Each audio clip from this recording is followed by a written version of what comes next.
안녕하세요. 셀프 케어 도우미 가스코입니다. 오늘은 가죽 옷입니다. 이 옷인데요, 얼룩이 많이 생겼어요. 그 얼룩을 지우기 위해서 클리닝도 하고 그 다음에 염색도 지금 해야 되는 상태입니다.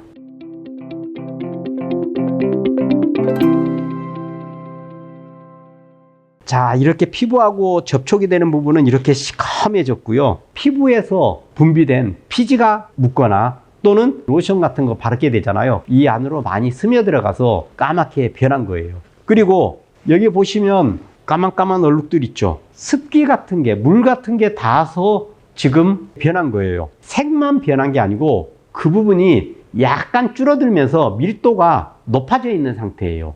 이런 부분은 같은 색으로 복원을 해도 밀도 차이 때문에 색감 차이가 나게 됩니다. 자, 이 옷은 드라이 클리닝을 먼저 할 겁니다. 그리고 그 다음에 염색을 할 거예요. 이 옷은 지금 물을 묻혔을 때 까맣게 변하는 가죽이에요. 이런 가죽류들은 집에서 셀프로 하기에는 굉장히 어려워요. 많이 해서 익숙해진 분들은 하실 수는 있는데, 그렇지 않고 처음 하시는 분들은 100번 하면 100번 망칩니다. 가급적이면 전문업체에 문의를 해서 서비스를 받으시는 것을 권장드립니다. 저희는 궁극적으로 셀프로 복원하는 거를 추구를 하지만, 셀프로 하기가 굉장히 무리스러운 것까지, 특히 장비가 있어야 되고 여러 가지 고난이도의 테크닉이 필요로 하는 경우에는 전문업체에 맡길 것을 추천드리고 있습니다. 이 옷도 지금 셀프로 하시다가 작은 얼룩이었는데 이런 부분을 셀프로 닦아보시려고 그 시중에서 판매하는 클리너를 사용을 해서 이렇게 된 거예요. 그렇지 않으면 그냥 자연스러운 얼룩, 이런 정도의 자연스러운 얼룩을 관리제를 가지고 지우려다가 이렇게 더 커진 상태가 된 거거든요. 이런 상태가 되면 아까 제가 얘기했죠. 가죽이 수축이 됐기 때문에 밀도가 굉장히 높아져 있는 상태예요. 그래서 같은 색으로 염색을 해도 이 부분하고 달라요. 그리고 이 부분은 관리제를 가지고 발라놨기 때문에 이 안에, 그 관리제 안에 있는 오일 성분이 지금 꽉 차 있는 상태예요. 그런 상태에서 염색을 하게 되면 부착이 안 돼요. 오일이 많기 때문에. 작업도 더 커지고 전문점에서 복원을 한다 하더라도 품질이 조금 떨어지는 수준으로 갈 수밖에 없어요. 그래서 이렇게 물을 묻혀서 잘 안 보이는 부분에 진해지는 옷들은 가급적이면 전문업체에 활용을 하십시오. 전문업체가 괜히 있는 게 아닙니다.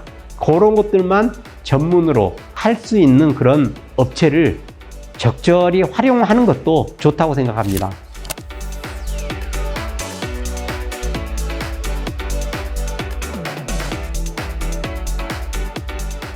색깔이 만들기가 쉬운 색이 아닙니다. 컬러 매칭을 잘 해야 되고, 그 다음에 다양한 기법을 통해서 색을 중첩 효과를 내서 색을 만들어야 되는 코트입니다. 얼룩이 지금 많잖아요. 굉장히 많은데 이 옷을 염색을 해 보겠습니다.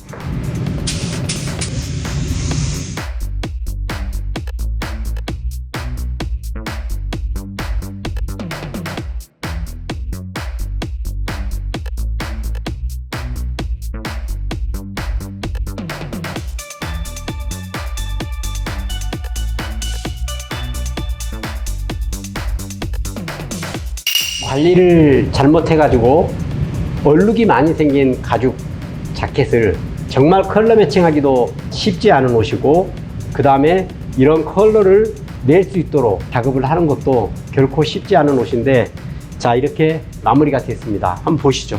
굉장히 얼룩이 많았었잖아요. 클리닝을 하거나 또는 염색을 해서 이렇게 색을 복원을 할 수가 있습니다. 이 영상이 작은 도움이 되었으면 좋겠습니다. 이상입니다.